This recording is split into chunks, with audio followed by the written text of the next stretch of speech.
students and welcome back to Unique Academy.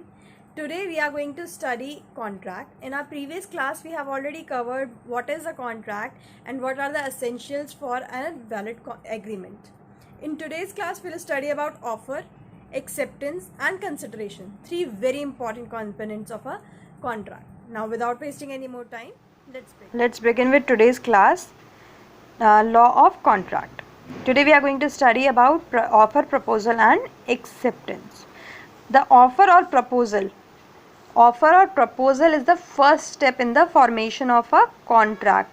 ये क्या कह रहा है कि ऑफर और प्रपोजल फर्स्ट स्टेप होते हैं किसमें, किसी भी कॉन्ट्रैक्ट में. भाई अगर मैं कोई चीज़ ऑफर ही नहीं करूँगी, कोई प्रपोजल ही नहीं होगा, ठीक है, तो कैसे पूरी बात शुरू होगी. ठीक है, तो this is very much understood कि ये फर्स्ट स्टेप होता है. When one person signifies to another his willingness to do or not to do certain thing. अब what is offer? When one person signifies to another his willingness to do or not to do certain thing, it is called an offer under section 2A of ICA.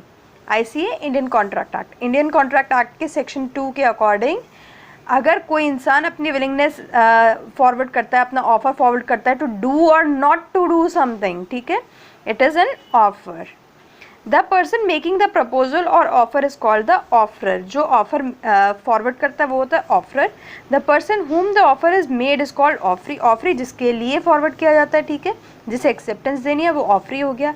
The offer given must be with an intention to create a legal relationship. ठीक है, now this is an important point कि इसके पीछे जब आप offer करें तो ये नहीं कि हंसी मजाक में कोई भी बात हो गई उसे आप इक्वल टू ऑफ़र मान लेंगे. नहीं, only those things which have intention to create legal relationship. ठीक है, एन एसेंट और consent given to an offer by the offeree is known as acceptance, section 2B. अब क्या कह रहा है कि जब हमने मैं ऑफरर हूँ, आप ऑफरी हैं, मैंने आपको बोला कि अपना मकान 1 करोड़ में बेच दो, ठीक है, मेरी इंटेंशन थी इसे लीगल रिलेशनशिप देने की, आपने इसे एक्सेप्ट किया, ठीक है, आपने बोला हाँ ठीक है बेच दूंगा, या जो भी हम लोगों का एक मोड ऑफ कम्युनिकेशन रहा, ठीक है, तो वो हो गया एक्सेप्टेंस, जब हम एक्सेप्ट करते हैं. ठीक है, बाय सेइंग यस, ओके और clicking on I agree on an offer on a website also amount to acceptance. ठीक है, आप कोई भी नई ऐप डाउनलोड करते हैं, इंस्टॉल करते हैं, या फिर कोई नेट पे कोई वेबसाइट ओपन करते हैं, वहाँ पे they ask you with a lot of huge paragraph and everything, उसके बाद नीचे लिखा होता है I agree, I don't agree. हम सब बिना पढ़े लिखे उस पर आई एग्री कर देते हैं. That is equivalent to your acceptance to that offer. ठीक है, इसलिए बी वेरी कॉशियस जब भी आप कोई चीज़ पे क्लिक करते हैं, आई एग्री चूज़ करते हैं, जहाँ भी ओके या यस चूज़ करते हैं, ऑलवेज पे अटेंशन की एक्चुअली ये पूछ क्या रहा है. An offer when accepted becomes an agreement. ठीक है, आप समझ रहे हैं, आप जब ऑफर एक्सेप्ट हो जाता है तो बनता है agreement. An agreement is also called a promise. ठीक है, an agreement is also called a promise. Offer plus acceptance is equals to agreement. Offer होना चाहिए, ऑफर के साथ साथ एक्सेप्टेंस ज़रूरी है, तभी वो एग्रीमेंट बनेगा. ये नहीं कि सिर्फ आपने ऑफर कर दिया तब भी वो एग्रीमेंट हो जाएगा, नहीं. A expresses willingness to sell his cottage to be for ₹5 lakh. As willingness is called offer. ठीक है, sorry, A expresses his willingness to sell his cottage for 5 lakh. ठीक है, this as willingness is called offer. मैं आपको अपना मकान बेचना चाहती हूँ 5 लाख के लिए. ठीक है, ये क्या है, ऑफर है. A is the offeror, A का ऑफर है तो A is the offeror, and B is the offeree, जिसे हमने ये फॉरवर्ड किया है वो हो गया ऑफरी. ठीक है, B accepts the offer to purchase the cottage.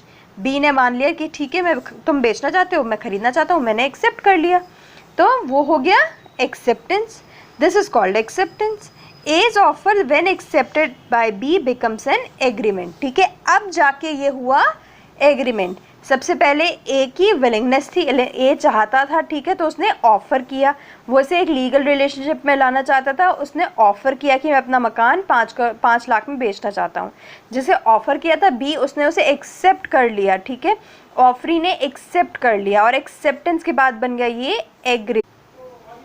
An offer and acceptance must be definite and certain.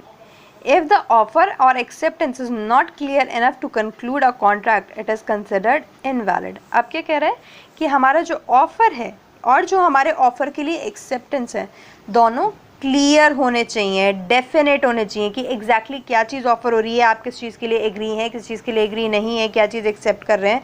This should be definite and certain, बार बार नहीं चेंज होनी चाहिए, ठीक है।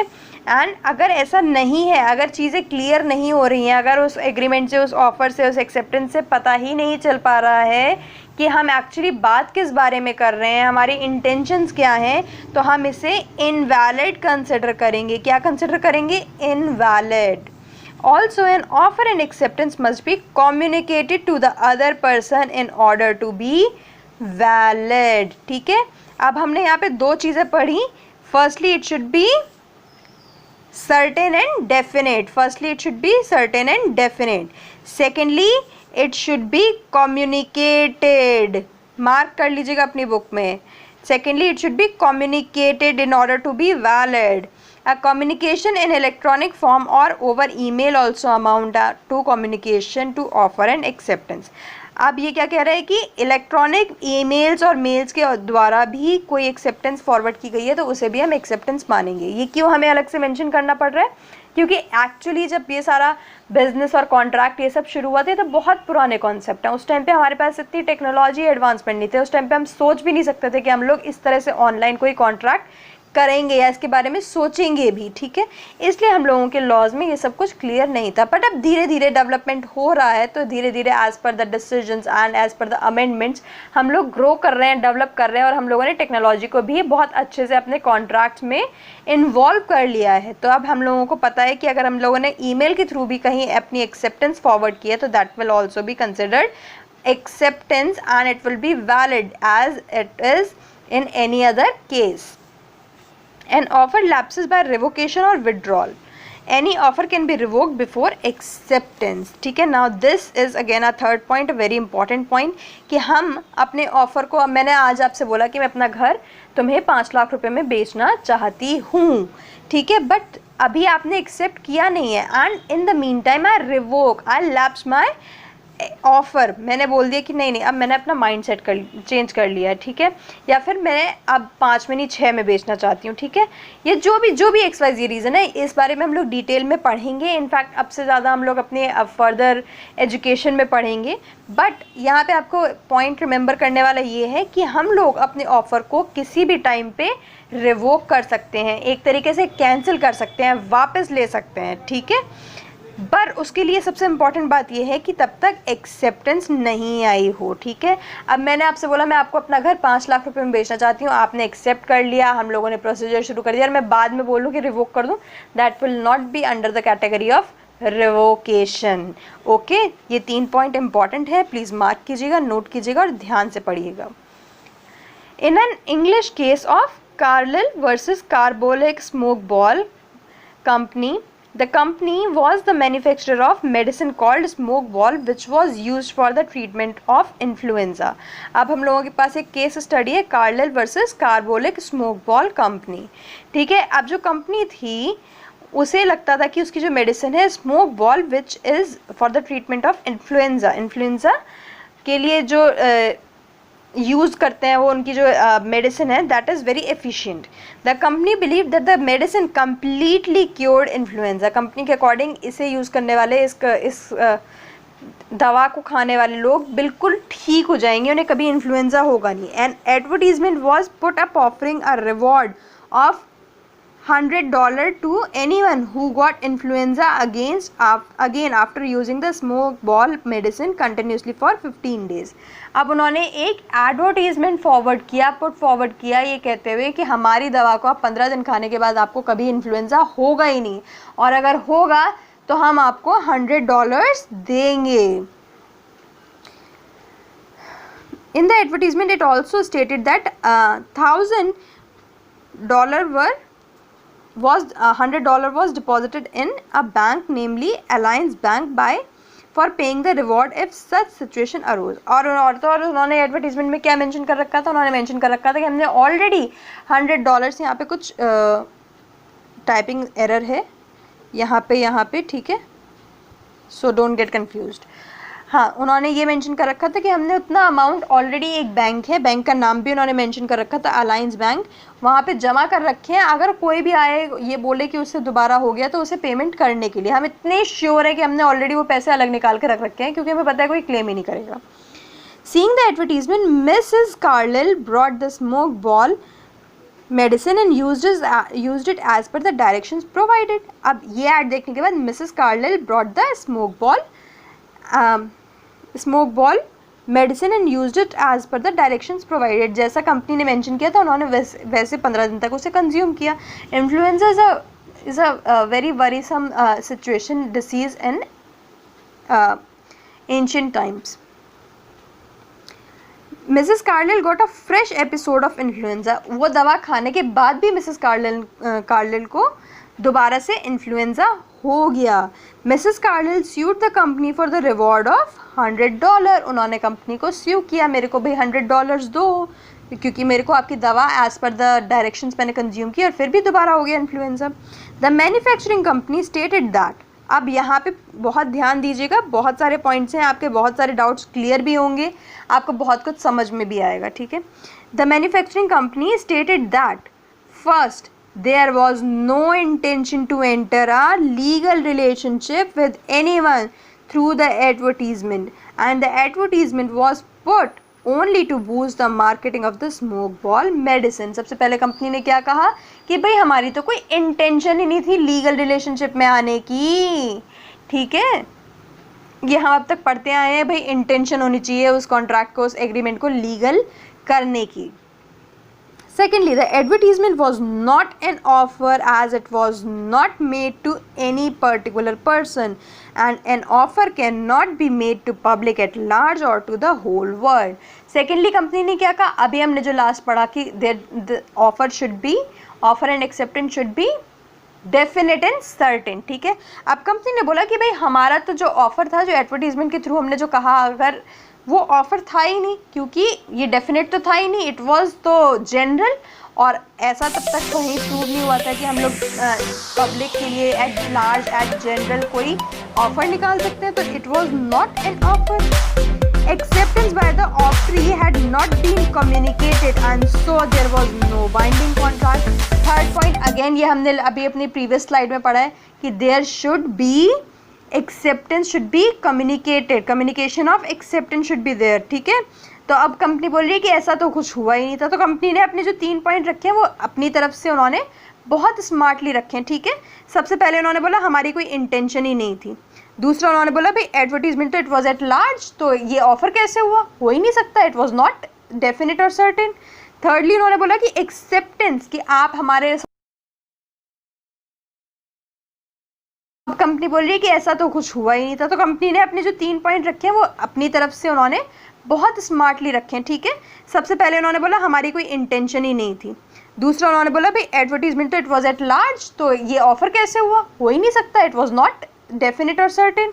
थर्डली उन्होंने बोला कि एक्सेप्टेंस, कि आप हमारे इस ऑफर को एक्सेप्ट कर रहे हो, इसे आप ऐसे ऐड को आप ऑफर समझ रहे हो और इसे आप एक्सेप्ट कर रहे हो, ऐसा आपने कुछ हमें तो कम्युनिकेट किया ही नहीं, ठीक है। The court rejected these contentions of the company, court rejected, court ने इन सब को रिजेक्ट कर दिया, क्या कह के, and allowed Mrs Carlill claim for $100, और मिसेस कार्लिल को जो क्लेम था उसे वैलिड बताया।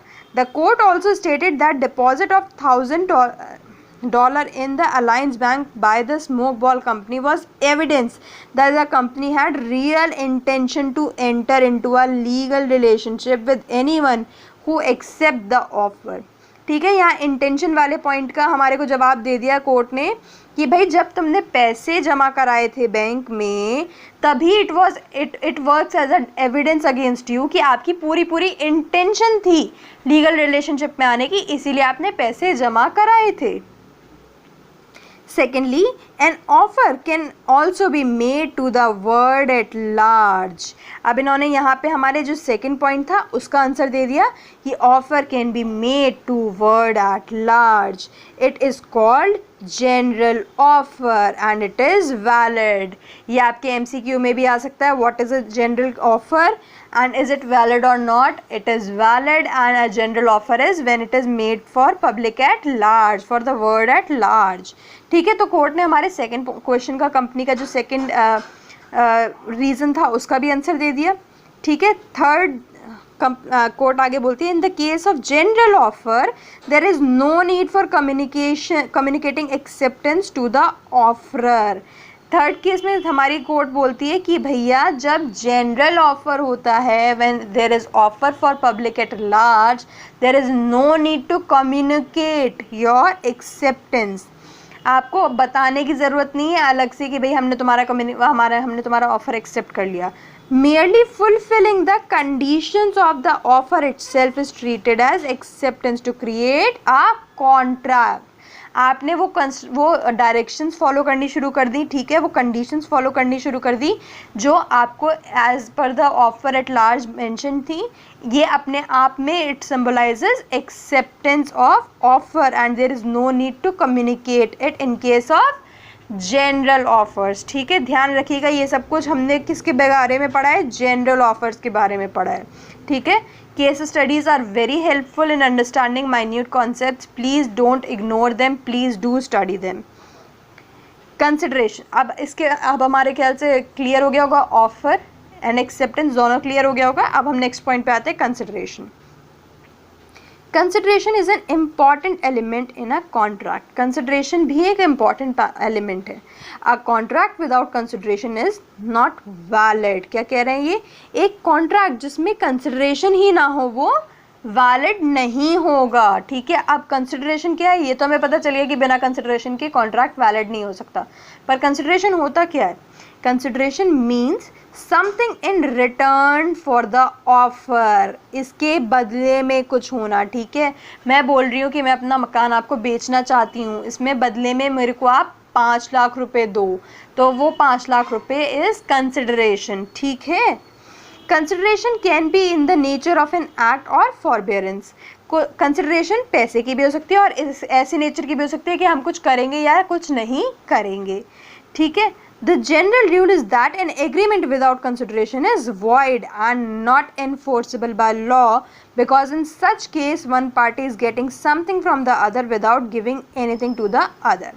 अब यहाँ ध्यान दीजिएगा, the general rule is that agreement without consideration is void. मतलब माना नहीं जाएगा एग्रीमेंट जिसमें कंसिडरेशन ना हो. ये जनरल रूल है. ठीक है, इसका एक्सेप्शन है और हम इसी स्लाइड में पढ़ेंगे. ठीक है, बट ये जनरल रूल है कि बिना कंसिडरेशन के हम नहीं मानेंगे कोई वैलिड कॉन्ट्रैक्ट. क्यों? क्योंकि एक पार्टी को कुछ मिल रहा है और दूसरी पार्टी को उससे कुछ नहीं मिल रहा है उस कॉन्ट्रैक्ट से, तो वो कॉन्ट्रैक्ट सही नहीं है. There should always be mutual consideration. ठीक है, दोनों के बीच में कंसिडरेशन होनी चाहिए, म्यूचुअल कंसिडरेशन होनी चाहिए. हम दोनों को पता होना चाहिए हमें क्या मिलने वाला है इस कॉन्ट्रैक्ट से. In other words, each party must give and also take. ठीक है, आसान शब्द में कहें तो दोनों ही पार्टी कुछ देंगी और दोनों ही पार्टीज को कुछ मिलेगा उस कॉन्ट्रैक्ट से. ठीक है, there are exceptions to this general rule in certain situations, such as written and registered agreement out of natural love is not void even if it is without consideration. क्या कह रहे हैं ये? कि जो हमने अभी ऊपर पढ़ा था कि जनरली कोई भी कॉन्ट्रैक्ट विदाउट कंसिडरेशन नहीं हो सकता, उसका एक एक्सेप्शन भी है. और एक्सेप्शन क्या है? जब हम आउट ऑफ नेचुरल लव किसी को कोई चीज़ देते हैं, रिटर्न और रजिस्टर्ड एग्रीमेंट करते हैं.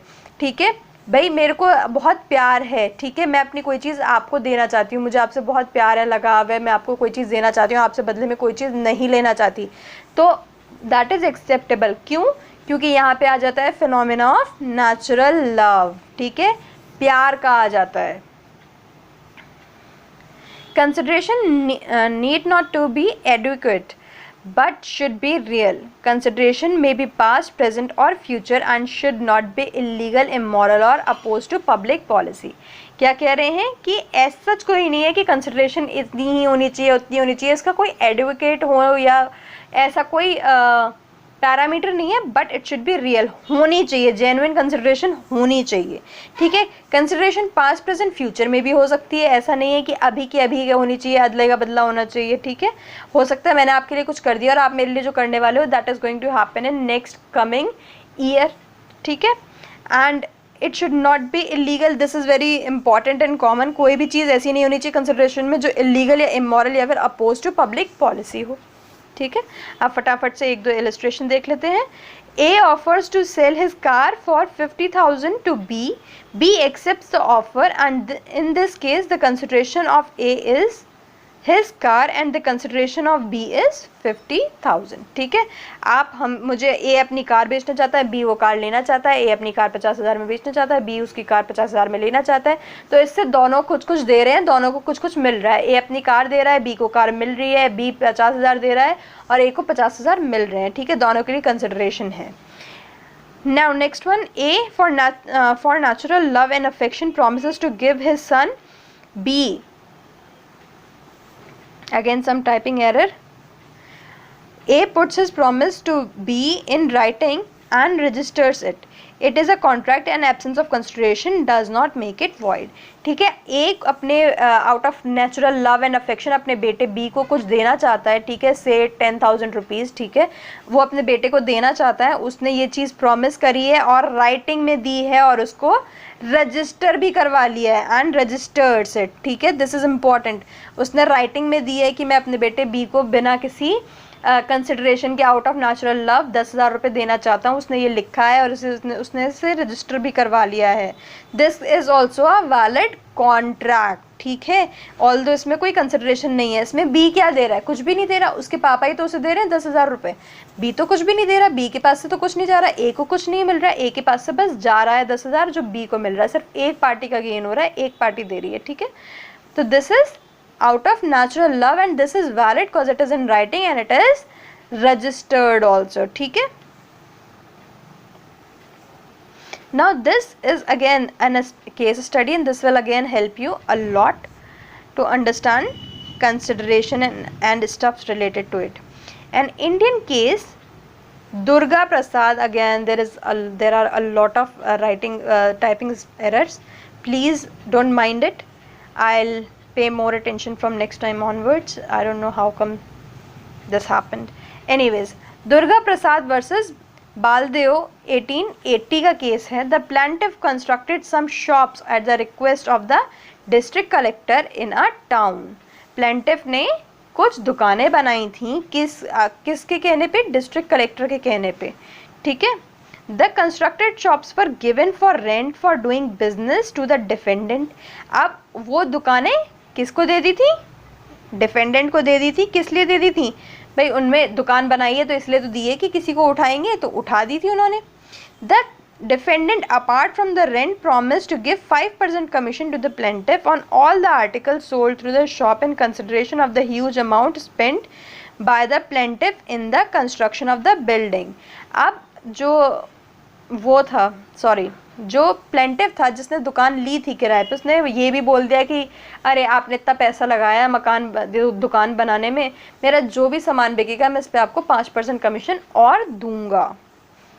The defendant failed to pay the commission and plaintiff initiated action to recover the commission, but वो डिफेंडेंट पैसे देने में असफल रहा, कमीशन देने में, मोर प्रिसाइजली वो कमीशन देने में असफल रहा, ठीक है। तो जो प्लेंटिव था उसने कंप्लेन कर दी, उसने एक्शन स्टार्ट कर दिया अपने पैसे रिकवर करने के लिए, वो 5% कमीशन रिकवर करने के लिए।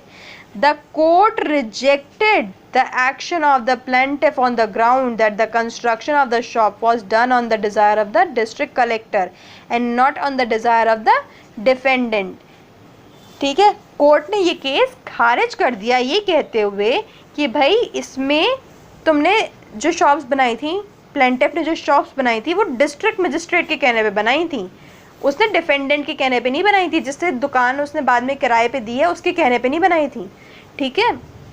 अब भाई मैं दुकान, आप मेरे को शहर का डिस्ट्रिक्ट मजिस्ट्रेट आता है, बोलता है कि यार आप ना यहाँ के भला हो जाएगा, आपके पास पैसे वैसे हैं, आपके पास ज़मीन है, यहाँ पे दुकान बना दो, यहाँ की बिजनेस इकनॉमी अच्छी हो जाएगी।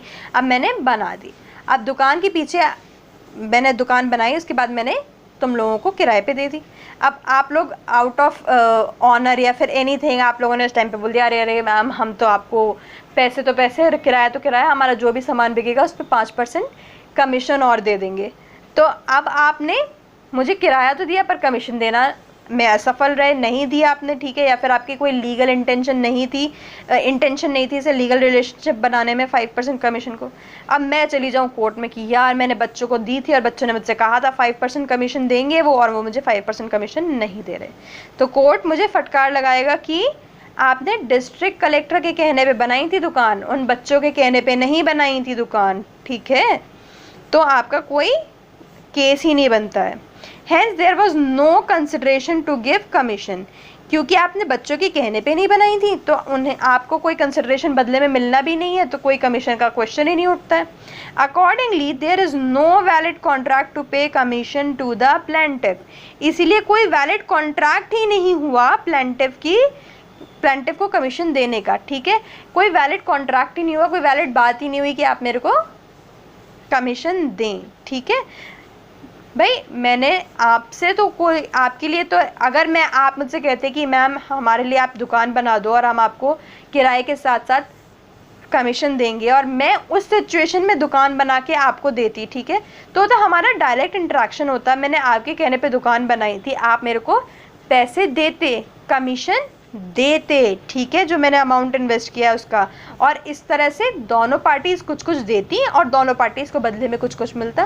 भाई मेरे को दुकान बनाने के बदले में आपसे कमीशन मिलता, इतना ह्यूज इन्वेस्टमेंट करने के बदले में कमीशन मिलता, और आपको क्या मिलता, आपको दुकान मिलती जहाँ पे आप बिजनेस कर सकते थे, तब तो ये सेंस बनता। पर मैंने तो किसी थर्ड पार्टी के कहने पे बनाई थी दुकानें, डिस्ट्रिक्ट कलेक्टर के कहने पे बनाई थी दुकानें, तो फिर इसमें तो आपका और मेरा कोई कमीशन का कोई वही कॉन्ट्रैक्ट ही नहीं हुआ। अभी तो आप बस मेरी बनी बनाई दुकानें यूज़ कर रहे हैं, उसके बदले में रेंट दे रहे हैं, मैंने कोई इन्वेस्टमेंट आपसे कुछ बदले में लेने के लिए तो नहीं किया था, इन्वेस्टमेंट में मैंने कोई कॉन्ट्रैक्ट तो नहीं किया था कि मैं इतना अमाउंट इन्वेस्ट कर रही हूँ दुकानें बनाने में, आप मुझे बदले में एक्स्ट्रा कमीशन दोगे, ऐसा तो कोई कॉन्ट्रैक्ट नहीं हुआ था।